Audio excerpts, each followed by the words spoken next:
Hoy vamos a tener una enseñanza que nunca la hemos tenido.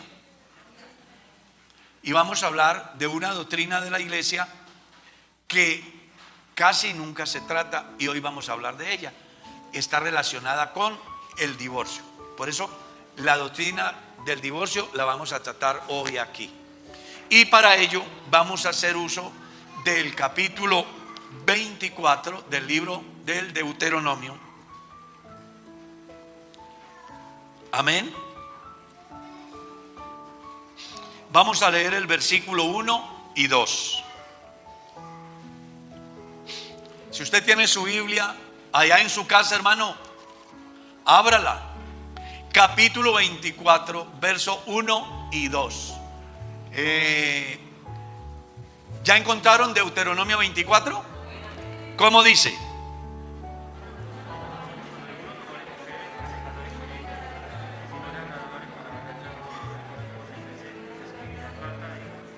Verso 2. Hasta ahí. Pueden sentarse, sean tan amables. Dice: primero quiero hacerles saber que el capítulo tiene unas divisiones muy importantes. Tiene en sí 3 divisiones. La primera, los excluidos de la congregación. La segunda, leyes sanitarias. Y la tercera, leyes humanitarias. En las leyes humanitarias aparece la doctrina que hoy la iglesia le llama así, del divorcio. Sé que existen muchos pensamientos con respecto a esto. Hay dentro de la iglesia unos que están a favor, otros que no están a favor. Y los que no están a favor, pues muchas veces dicen cosas en relación a esta temática que, bueno, de buena fe lo hacen, pero de pronto desconociendo la razón del por qué el divorcio. Y hay algunas raíces, como es la tradición, la religión de la cual la mayoría venimos. Ellos nunca aceptaron el divorcio, pero uno mirando la Biblia encuentra la palabra divorcio. Y si encuentra la palabra divorcio es porque, ¿por qué? ¿Por qué? Porque hay divorcio. Por eso. Resulta que en esas leyes humanitarias se presentó un problema en el pueblo de Israel. Y es diferencias justificables, otras no justificables. Y se le ha venido a Moisés la presión del pueblo diciendo: venga, yo no puedo seguir viviendo con Enriqueta. ¿Y por qué no podéis seguir viviendo con Enriqueta? No, es que yo llegué a la casa y la encontré con otro hombre. O ella, yo lo encontré a él apareándose con un animal. Y yo no estoy en condiciones de soportar esa situación. Desde el momento que he visto ese problema, permítame pensar como ellos, imaginarme cómo pensarían ellos. En la casa no hay paz. Vivimos mátate que te mataré. Ella no me respeta, yo no la respeto. Nos hemos ido de manos y yo no me lo aguanto más, yo no me la aguanto más. Usted verá, pero yo no puedo seguir así.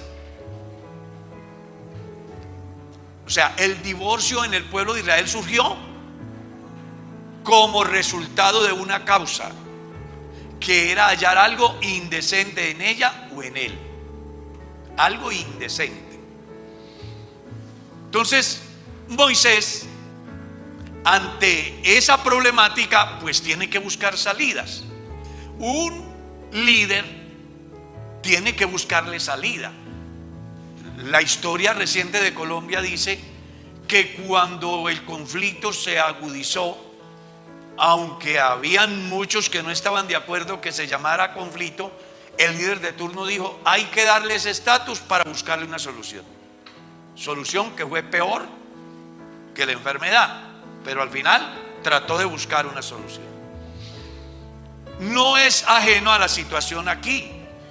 Moisés tiene que encontrar una solución porque es un pueblo, es una multitud, y se van a presentar, se han presentado y se van a presentar muchas dificultades, y desde ya hay que reglamentar, hay que buscar la salida a este problema. Entonces dice: bueno, ante la exigencia de ustedes, creo que la única salida es que cuando se presente algo indecente, algo inmoral, algo que no se ajusta al orden natural, pues la persona pueda darle carta de divorcio, y entonces ella podrá ir a casarse sin ningún problema. Y el que le dio carta de divorcio igual, porque no va a estar obligado a estar en semejante situación. Esa es la solución que Moisés le da al problema que se presenta en la familia. Tiempo después viene Jesús. Entonces, cuando Jesús viene, la sociedad ha evolucionado de manera negativa, como hoy el famoso progresismo, ¿no? En ese tiempo, para el tiempo de Jesús, ya la sociedad pues ha vivido cualquier cantidad de siglos más. Entonces el problema va a ser ¿qué? Mayor, porque los problemas que hoy se les busca una solución, mañana ya la camisa no les sirve, entonces hay que hacerle otra camisa más grande, porque el muerto ha crecido, ¿no? ¿Cierto? Entonces hay que encontrarle una solución. Vienen a Jesús, léalo el capítulo 19, abran la Biblia, ojalá que nos lo coloquen ahí en la pantalla y leamos. Capítulo 19 del Santo Evangelio según San Mateo. Dice, verso 1: aconteció que cuando Jesús terminó estas palabras, se alejó de Galilea y fue a las regiones de Judea, al otro lado del Jordán. Entonces vinieron a él, ¿quiénes? Los fariseos, tentándole y diciéndole: ¿es lícito al hombre repudiar a su mujer por cualquier causa? Mire lo que dice. Si no tienen la Biblia, ahí la pueden leer. Entonces vinieron a él los fariseos, tentando y diciéndole: ¿es lícito al hombre repudiar a su mujer por cualquier causa? ¿Qué les parece? ¿Hasta dónde había llegado el problema? ¿Era lo mismo que el que tenía Moisés? No, aquí ya se ha degenerado, se ha deteriorado el pensamiento acerca de la unidad del matrimonio, a tal estado que ellos dicen: es lícito repudiar a la mujer por cualquier causa. Yo me acosté con mi mujer anoche y ella huelía a Oscar de la Renta, pero esta mañana sentí un olor como a cebollita machacada. ¿Me puedo divorciar por eso? Más o menos, ¿no? Anoche ella se acostó y estaba muy bien peinadita, pero hoy amaneció con el cabello tirado en la frente. Señor, ¿me puedo divorciar por eso? Le están diciendo, ¿por qué? Cualquier causa. Ayer estaba bonita y hoy la vi fea. Ayer era joven y hoy está hecha, vieja. Ayer tenía la piel limpia y hoy la tiene manchada. Ayer tenía cuerpo de reina y hoy es un barril. ¿Me puedo divorciar de ella? Entonces Jesús les dice, leamos, que vale la pena que tengamos en cuenta. Él respondiendo les dijo: ¿no habéis leído que el que los hizo al principio, varón y hembra los hizo? Y dijo: por esto el hombre dejará padre y madre y se unirá ¿a quién? A su mujer, y los dos serán una sola carne. Jesús no dijo inmediato: venga, pues sí, Moisés permitió y pues yo no tengo problema, tranquilos. No, Él los lleva otra vez al principio, porque el problema de los seres humanos es que se nos olvida el principio. Eso es lo que nos pasa. Y es en todos los aspectos. Dios le dijo a Israel: recuerda de la cantera de donde fuiste cortado. Se les había olvidado el principio. ¿Sí? Elías, para ofrecer el sacrificio, volvió a recoger las piedras y le colocó el nombre de los hijos de Israel, para que ellos volvieran ¿a qué? Al principio. Abraham, cuando fue a Egipto, dice, regresó por sus jornadas al lugar a donde estaba primero. Todo porque cuando nos olvidamos del principio, entonces es donde vamos a entrar a cometer cosas que no convienen. A estos señores se les había olvidado la razón del matrimonio, y por eso Jesús les dice: ¿no habéis leído? Al principio no fue así. Eso es cosa de ahora, pero al principio no fue así. Yo me lo imagino diciendo a la gente: ese viejito tan anticuado, ¿no? Pero tiene 30 años y tiene puro pensamiento de viejo. Vea, ya que no está de acuerdo que tiene que estar ahí la gente esclavizada. Jesús les dice: al principio no fue así. Les voy a recordar: varón y hembra los creó, y dijo: por esto el hombre dejará a su padre y a su madre y se unirá a su mujer, y los dos serán una sola carne. Y cuando Jesús dice eso, entonces hay una reacción. Mire el verso 6: así que no son ya más dos, sino una sola carne. Por tanto, lo que Dios juntó, ¿qué? Eso está diciendo: no puede ser que siendo una sola carne, ahora la vayan a partir. Que es lo que normalmente se da cuando las parejas se divorcian, ¿no? El niño trigueño para ti, el blanquito para mí, el enfermito para ti, el aliviado para mí, el que... bueno, no digo más. Parten los hijos, tú verás. O si quieres, llévatelos. O yo no me hago cargo de ellos. O tú verás. Lo que sí me importa es que la mitad de la casa sea para mí, porque vale más la mitad de la casa que el cuidado de la familia. Qué tristeza, ¿no? ¿No le parece grave? Muy triste, muy triste. Entonces Jesús les está diciendo: venga, si son un cuerpo, ¿cómo es que lo van a partir? Un cuerpo, son una carne, ¿cómo lo van a partir? ¿Cuánto daño se van a hacer? Hay un ejemplo en la Biblia muy bonito: el juicio que hace Salomón. ¿Recuerdas? Las dos mujeres que pelean por un niño, la legítima madre y la otra que quería quedarse con el niño porque el de ella se le había muerto. Entonces, ¿qué fue lo que dijo el rey? Préstame una espada, lo vamos a partir a la mitad. Tú te llevas la mitad y tú te llevas la mitad, y se acabó el problema. Pero la legítima mamá, ¿qué dijo? No, déselo a ella. ¿Cómo? Entonces el rey entendió que esa era la legítima madre. Mucha sabiduría la de Salomón, ¿no? Si ya nos tocara hoy, nosotros haríamos lo mismo, pero es que ya nos enseñaron. Pero él, que de entrada le tocó ese problema complicado, el dolor que generaría, imagínense. Entonces Jesús dice: lo que Dios unió, no lo separe el hombre. Entonces algunos dicen que quien causa la separación es el juez. Ustedes no tienen por qué ir a buscar un abogado. Ustedes no tienen por qué ir ante el juez para que les declare disuelto el matrimonio. Eso no puede ser así. La Biblia dice: lo que Dios unió, no lo separe el hombre. Pero la Biblia no está diciendo que es el juez. El que está causando la separación es el que comete la infracción, el que faltó al compromiso. Él se comprometió con ella en las buenas y en las malas, en salud y en enfermedad, en abundancia y escasez. Y él, como es muy inteligente, ¿qué fue lo que dijo? Sí, lo prometo.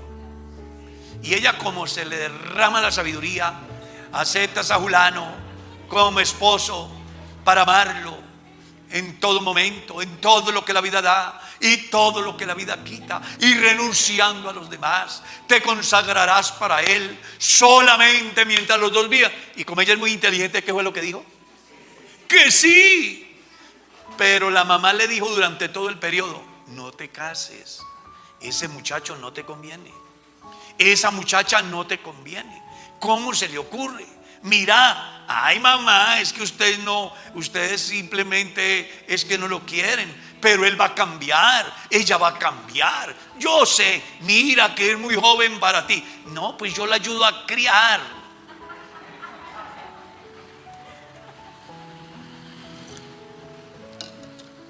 Pero cuando se casan y el camino se pone cuesta arriba por alguna situación, entonces la primera palabra que aflora es: separémonos, démonos un tiempo, a ver si esto de verdad es que nos hacemos falta o no. ¿Sí? Es decir, por cualquier causa. Entonces viene el problema del divorcio. Cuando Jesús les explica a ellos que lo que Dios une no lo separa el hombre, entonces viene la reacción de ellos en el verso 7. Y entonces, ¿por qué Moisés permitió dar carta de divorcio? ¿Por qué? Y Jesús de una vez les tenía la respuesta. ¿Por qué? Por la dureza de vuestro corazón. Moisés permitió dar carta de divorcio, pero al principio ¿qué?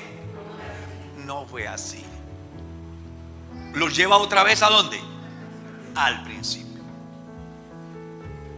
¿Qué es lo que está diciendo Jesús?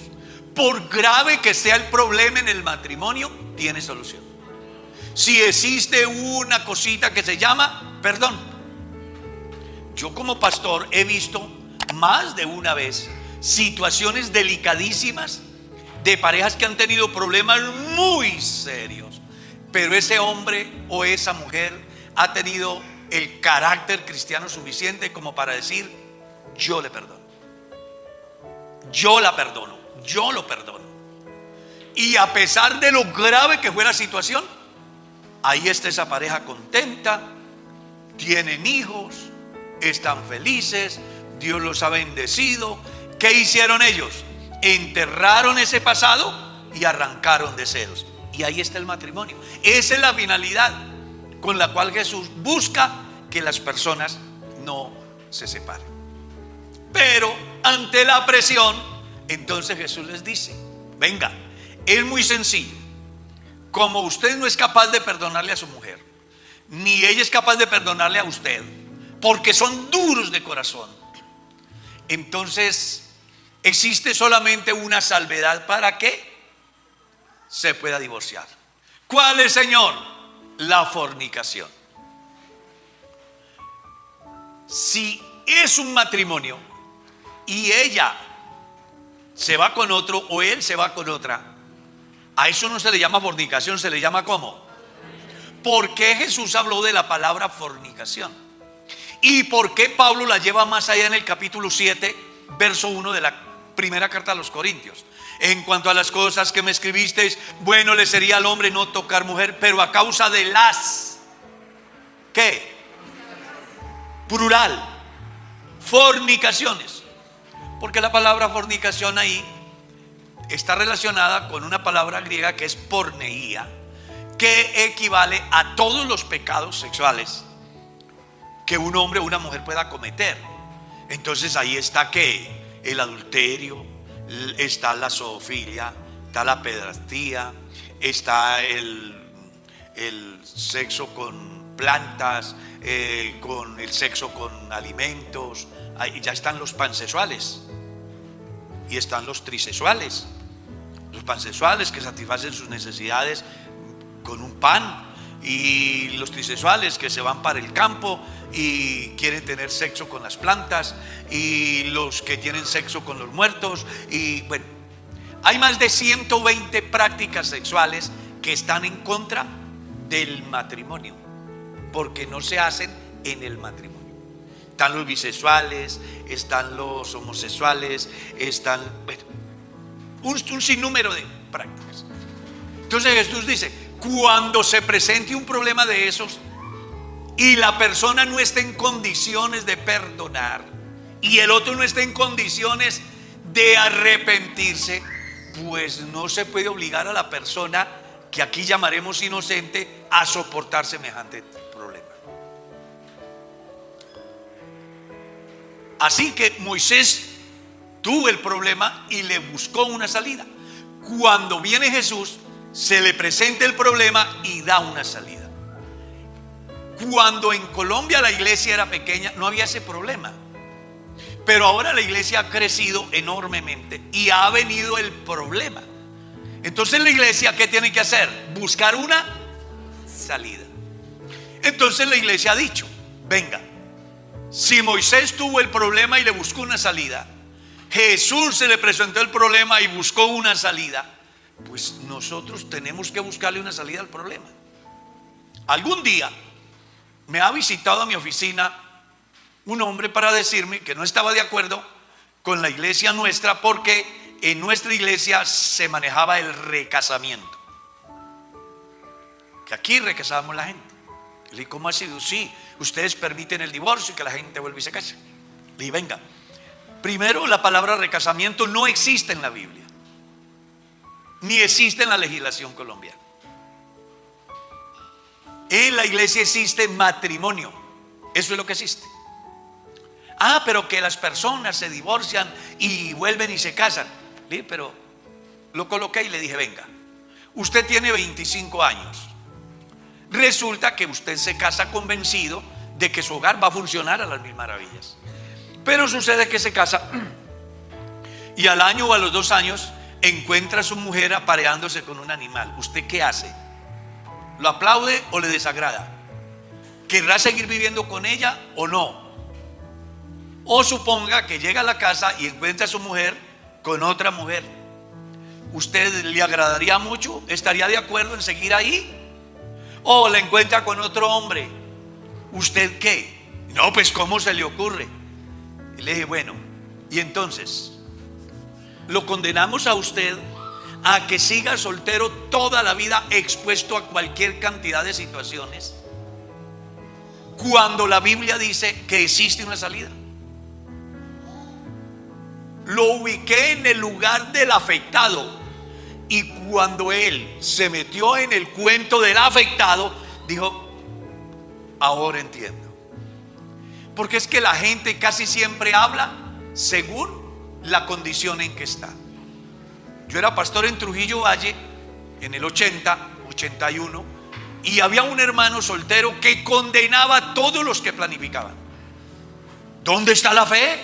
¿Cómo creen una parte de la Biblia y no creen la otra? La Biblia dice: creceos y multiplicaos, llenad la tierra y sojuzgadla. Condenaba a todos los hermanos que tenían un hijo y paraban. Pero un día me tocó casarlo. Lo casé, gracias a Dios. Al año vino el primer muchacho. Qué alegría. Y yo esperé el segundo y el tercero. Espere a ver cuándo era que iban a venir. Nada, entonces lo llamé. Le dije: venga, hermano, explíqueme por qué no tienen más familia. Yo: ¿cómo se le ocurre con esta situación económica? Eso como para que usted se dé cuenta que la persona habla en el medio que está. El que tiene hambre habla de deseo de comer. El que tiene frío habla de deseo de abrigarse. El que tiene peligro habla de deseo de protección. ¿Cierto? Pues muchos de los hermanos que condenan a los que se divorcian lo hacen porque no tienen el problema. No lo tienen. Pregúntame a mí si estoy de acuerdo con el divorcio. ¿Hay alguien que me quiera preguntar a mí? Pregúnteme. No, no estoy de acuerdo. ¿Por qué? Porque yo tengo un hogar de 40 años, de 43 años, y nada me ha faltado y estoy bien. ¿Por qué me voy a querer divorciar? Pero preguntémosle eso a uno que tenga 25 años y que su mujer o su marido le falló y él le ha perdonado 1, 2, o ella 2, 3 veces y sigue en la misma. A ver qué dice. ¿Qué dirá? Mire, hermano, nosotros tenemos que arrancar muchas tradiciones de la cabeza. Entre ellas esa. Yo fui pastor de un joven que lo único que me faltó fue arrodillármele para que no se casara, porque yo sabía que le iba a ir mal. Yo sabía que le iba a ir mal. Mi hermano, no se meta por ahí que va a terminar mal. No, hermano, mire que es de otra cultura totalmente diferente. Ellos viven muy diferente, hermano. No se meta por ahí. No, hermano, ¿qué va? Dios me dará sabiduría y no sé qué. Al año y medio ya su mujer era de todo el mundo y entonces él ha quedado solo. Yo, conociendo lo que la Biblia dice, lo llamo: mi hermano, organice, por varias razones. Primero, ¿quién quita que Dios le dé una bendición a usted económica y mañana esta que le ha hecho tanto daño se le lleve la mitad? Dos, usted es un hombre joven y puede rehacer su vida. Ella es la que se ha comportado de esa manera. No, hermano, el divorcio es malo, eso es pecado. Yo entiendo que el matrimonio es hasta que la muerte los separe. Sí, cuando el hogar funciona bien, sí. Pero cuando hay alguien que los separa por la infidelidad, ¿qué? Sin embargo, él no escuchó. Y un día he ido a visitarlo y lo he encontrado en un cuarto oscuro, esperando la muerte. ¿Qué le pasa, hermano? La familia lo había abandonado, nadie estaba con él. ¿Qué pasó? Tengo el VIH. Era pecado divorciarse y organizar su vida, pero no era pecado acostarse con cualquiera estando casado. Y lo más triste, lo infectaron. Pues a mí me tocó ir a orar por él, que se reconciliara con Dios y recordarle lo que yo le había dicho. ¿Se acuerda lo que yo le dije? Sí, hermano. ¿Y qué era más grave? Dígame, ¿qué era más grave? Él teniendo el aval por lo que la Biblia dice, o acostarse con otra persona sin saber quién era y terminar en esa condición. ¿Ustedes qué creen? ¿Qué era más grave? ¿Qué sería más grave? ¿Que se divorciara o que se acostara con alguien estando legalmente casado? Si él se hubiera divorciado, él hubiera quedado libre y se hubiera podido organizar en un futuro sin necesidad de cometer adulterio, porque estaba casado legalmente. Y aparte de eso, que lo infectaran. Y un muchacho de 28, 29 años murió. A mí me partió el alma de ver que a veces los seres humanos, por ser tradicionalistas, cometemos errores enormes. Entonces aquí la idea es que entendamos, comprendamos que si algún hermano o alguna hermana se le presenta un percance, quiera Dios que a la iglesia de Kennedy no le presente otro percance de esos. Dios guarde la iglesia. Pero si se le presenta y usted ve a su hermano que le tocó esa situación, no lo juzgue, no lo condene. No, que es que ese hermano ya es recasado, que es que ese hermano está en adulterio. Usted puede decir lo que quiera, pero Jesús se le para de enfrente y le dice: ¿cuántos publicanos y rameras van a ir adelante de vosotros al reino de los cielos? Es muy fácil juzgar, pero hay uno que sabe todo, conoce todo, y la salvación es de Jehová. Gloria a Dios. Alabe el nombre de Cristo.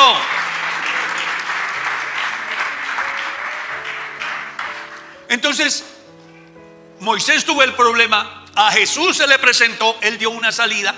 La iglesia se le ha presentado el problema, tiene que dar una salida. Hermano, me casé, hermano, lleno de sueños, dice la niña, como una pareja que casé y se van para la luna de miel, y el tipo se había llevado el amante y dejó a la niña en su cuarto y él celebrando la luna de miel con el otro macho. Entonces la niña tiene que aguantarse ese tipo con un comportamiento de esos, porque el matrimonio es hasta que la muerte los separe. Cuando el tipo no quiere reaccionar, no quiere cambiar, yo les ruego, colóquense en esa condición.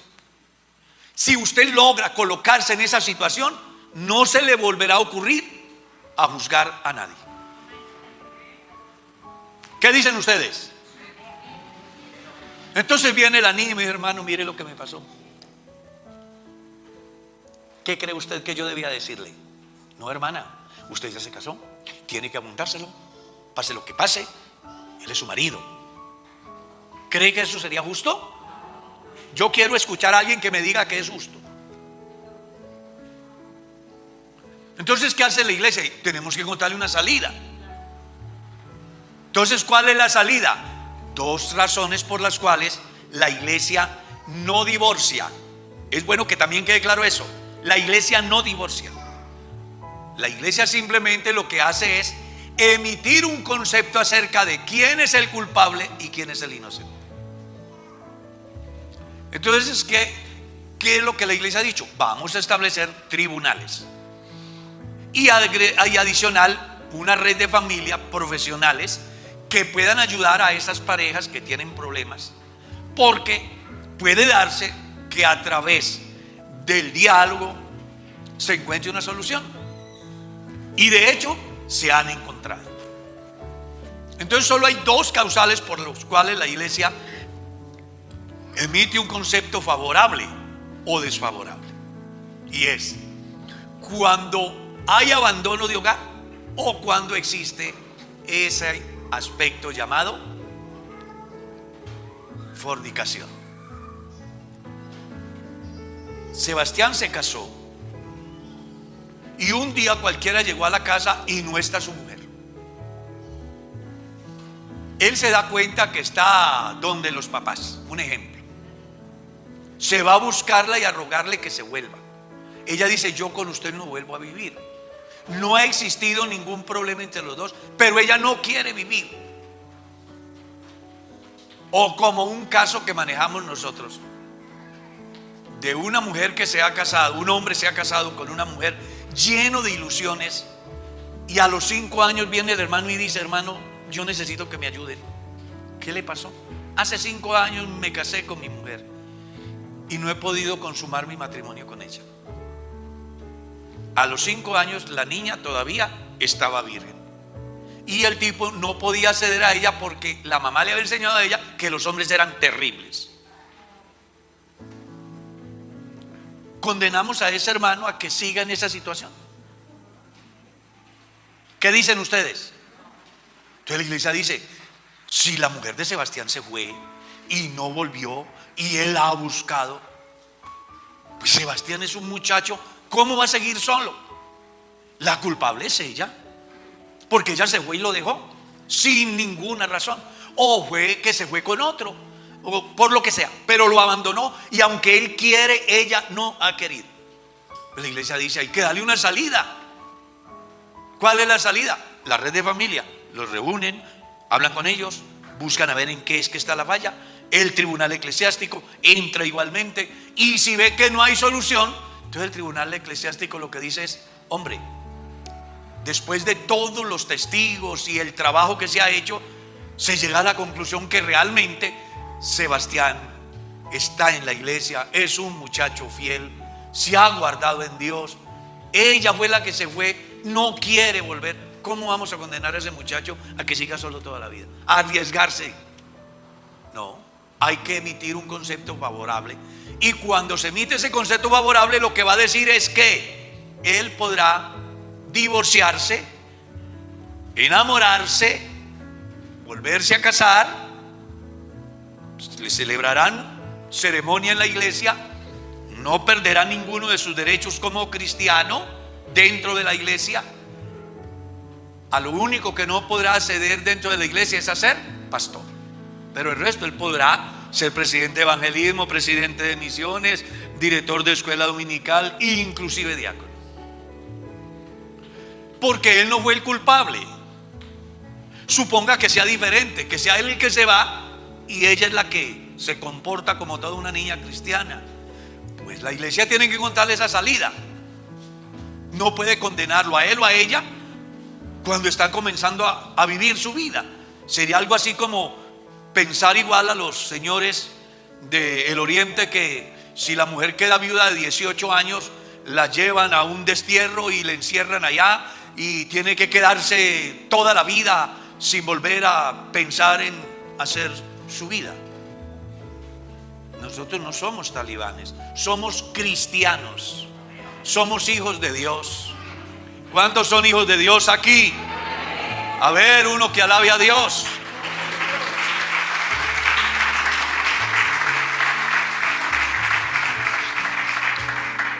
La segunda, cuando él o ella cayeron en un pecado de estos de los cuales ya le he hecho mención, y ella o él, que también lo hemos visto, como un hombre o una mujer le ruega, venga, nos hemos reunido, venga, luchemos por nuestro matrimonio. Yo estoy dispuesto o dispuesta a aceptar y a perdonar con tal de que arranquemos de cero y no, yo con usted no quiero saber nada, tengo un nuevo amor y yo ya estoy organizado o estoy organizada, haga su vida, no me interesa para nada ni usted ni la iglesia. Eso me dijo una persona a mí, que la llamé para buscar la conciliación. Vea, Señor, no me interesa nada de su iglesia ni de ese tipo, hagan lo que les dé la gana, a mí no me importa, ustedes verán. Y el hermano ahí, un muchacho joven en la iglesia, fiel, y ella haciendo y deshaciendo, embriagándose, prostituyéndose, consumiendo alucinógenos, vuelta a nada. Y el hermano en la iglesia. Entonces, cuando se presente ese fenómeno, dice la iglesia, venga, no podemos condenar a esa muchacha o a ese muchacho a que termine sus días de esa manera. Entonces, la iglesia a través del tribunal eclesiástico emite un concepto favorable. ¿Qué quiere decir eso? Que esa persona a quien le sale el concepto favorable podrá ir a hacer su trámite ante el Estado civil y luego que quede libre, si quiere enamorarse se podrá enamorar y podrá volver a organizar su vida, creyendo en lo que acabamos de leer. Es decir, si se presenta abandono total o si se presenta un caso como el que menciona el Evangelio según San Mateo. Entonces dice la gente, ¿y si se salva esa persona? Bueno, desde el punto de vista suyo y mío, el ladrón que colgaron en la cruz, tal vez no lo hubiéramos salvado, ¿verdad? ¿Cuántos lo hubieran salvado aquí? ¿Cuántos hubieran salvado a ese infeliz ladrón que está crucificado pagando lo que merece sus hechos? Seguro que ninguno. Muy bueno que está ahí, se la merecía. Pero Jesús no fue así. Señor, acuérdate de mí cuando vengas en tu reino. ¿Y qué le dijo Jesús? Hermano, usted ha sido tan embarrada, la comunidad sabe que usted es un ladrón, hermano. Yo no puedo porque me ha hecho toda esta gente en contra. No sé, hay que esperar, o mejor, yo voy a tener una asamblea con el Padre y el Espíritu y sometemos tu problema a votación. Y si hay dos, hay uno siquiera que me apoye, hasta de pronto te salvo. Sí, no. De cierto, te digo que hoy mismo ¿qué?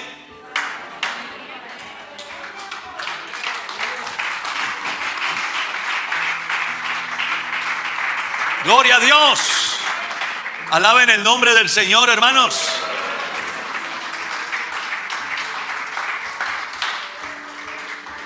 Entonces, esa persona se casó, sigue en la iglesia, usted puede estarlo señalando, pero la salvación de ese hombre o de esa mujer solo depende de Dios y de la humildad con que ese hombre asuma su posición o esa mujer. Puede ser que yo no quiera, porque a veces nosotros somos como el hijo mayor, que cuando el padre recibió al hijo pródigo, en vez de alegrarse, ¿qué hizo? Se enojó. No sea como él, tenga un corazón noble, hermano. Somos cristianos y no puede ser que cuando nuestro hermano es herido por el diablo, nosotros querramos acabarlo de matar. Al contrario, hay que decirle, hermano, nada, pase lo que pase, avancemos. En Cristo hay victoria. En Cristo podemos llegar. Gloria a Dios. Viene la otra pregunta, hermano, ¿y al cuánto tiempo después de que se emite el fallo en el tribunal eclesiástico la persona puede volverse a casar a aquel que le salió favorable? Según la reglamentación de la iglesia, 90 días después, como mínimo. No es que hoy tiene el fallo y tiene la carta del divorcio emitida por el tribunal o por el juez o por el ente del Estado y al otro día se va a casar. La iglesia no permite eso. Tiene que esperar por lo menos 90 días. Viene la otra pregunta: pastor, ¿y en la persona que le salió el fallo desfavorable qué? Bueno, él no podrá casarse dentro de la iglesia. Legalmente él podrá casarse por lo civil, podrá venir a la iglesia, pero él no tendrá derecho ni a ceremonias, ni a participar en ninguna de las actividades de la iglesia, como ser directivo en un comité, como llegar a ser un diácono. No podrá. Y si él viene a la iglesia y sigue solo, aunque le haya salido desfavorable, y es un hombre de buen testimonio que de verdad se consagra al Señor, ¿qué? Dice, no podrá servir en la iglesia hasta que haya una reglamentación, pero hasta ahora no podrá. Y si el pastor lo casa, ¿qué? Se mete en problemas el pastor. No puede hacerlo. No puede hacerlo. Y esa persona se salva. Pues entonces vienen los jueces. No creo que se salve.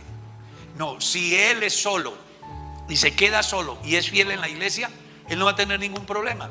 Inclusive podrá ayudar en algunos aspectos. Pero si él llega a casarse sin contar con el visto bueno del tribunal eclesiástico, no podrán hacerle ceremonia ni podrá tener ninguna actividad. Se salva. Eso es una cosa que le compete a Dios. Recuerde que una cosa es la normatividad nuestra, otra cosa es la soberanía de Dios y la humillación de un hombre. La Biblia habla de un rey que tenía la sentencia de muerte. Ve, dile a Ezequías que arregle su casa, que va a morir, no vivirá. No lo dice cualquiera, lo dice Jehová de los ejércitos. Y entonces Isaías llega y le dice: Ezequías, te traigo una noticia, siento mucho. Jehová dice que diga quién le debe, quiénes le deben, cuáles son los problemas que usted tiene, que su familia se dé cuenta de todo lo que pasa, porque usted se va a morir, no va a vivir. Cuando él escucha ese mensaje, volvió su rostro a la pared y comenzó a orar y a llorar en la presencia de Dios. Y si algo me encanta del Dios que yo predico, es que Él es sensible. Él no es duro de corazón como nosotros. Él es sensible. Viéndolo clamar y llorar, se conmovió el corazón de Dios. Y no había salido Isaías del patio cuando Dios le dice a Isaías: Señor, regresa a donde Ezequías y dígale que yo he visto su oración, he oído su oración y he visto sus lágrimas, y he decidido añadirle 15 años más de vida. Ese es el Dios que nosotros tenemos.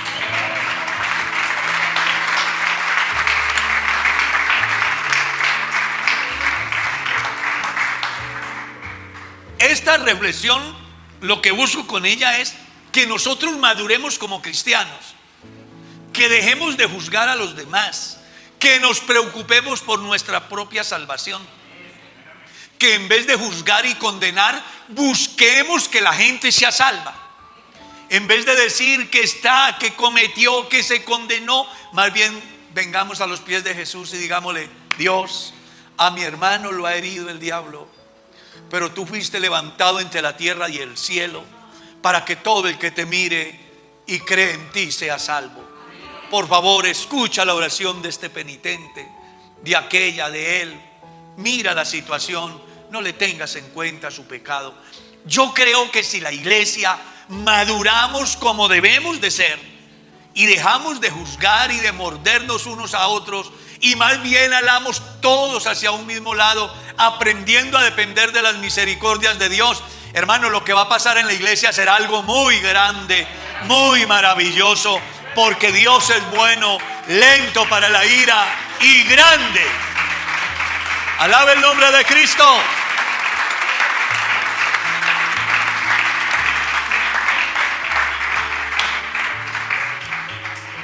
Que después de esta enseñanza quedarán inquietudes. Sé que sí. La dio Moisés y el pueblo no quedó conforme. La dio Jesús y el pueblo no quedó conforme. La iglesia la da hoy y alguien ha de quedar inconforme. Pero créame que lo estamos haciendo con el mejor sentir, porque lo único que le importa a mi Dios y le importa a la iglesia es el bienestar de todos.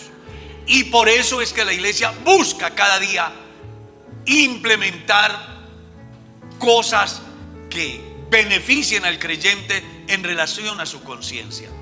Porque no es lo mismo que la niña se siente ahí sintiéndose pecadora. Y yo se los digo porque como pastor y consejero, a mí se me ha acercado gente diciéndome: pastor, dígame qué debo hacer, que yo lo hago. Dígame qué no debo hacer, y yo no lo hago. Entonces viene una persona con una carga enorme y el pastor, en vez de ayudarlo, lo acaba de matar. No puede ser. Hay que buscar que esa persona se restaure. Estamos llamados a restaurar al hermano. ¿Cómo es que dice Pablo en la carta a los Gálatas? Hermanos, si alguno fuere sorprendido en alguna falta, vosotros que sois espirituales, ¿qué? Restauradle con espíritu de mansedumbre, considerándote a ti. Es decir, póngase los zapatos de la persona que tiene el problema. Antes de juzgarlo, piense: ¿cómo me gustaría a mí que me trataran si mi mujer se hubiera ido y me hubiese dejado y nunca hubiese querido regresar?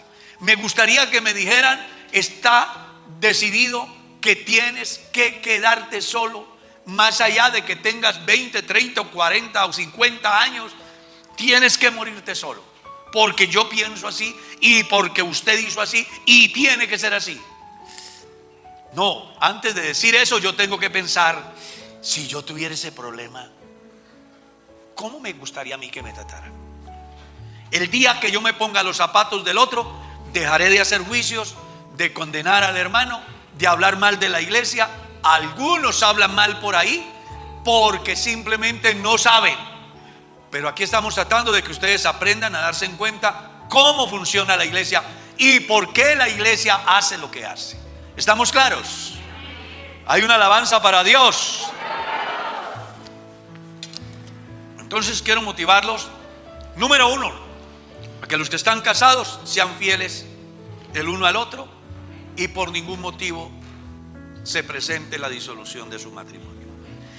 Que esté en condiciones de perdonar a su marido o a su mujer, y que el perdonado esté en condiciones de dar un giro de 180 grados y no volver a fallar. ¿Ya? Pero si hoy o mañana se presenta una situación, que usted esté en condiciones de saber cuál es el camino a tomar, y además que la iglesia esté en condiciones de entender que las decisiones que toma la iglesia no las hace al margen de lo que Dios enseña. Les aclaro, el divorcio fue en los días de Moisés, fue en los días de Jesús, y hoy es materia de discusión. Y cuando Cristo venga, todavía los cristianos estarán discutiendo eso.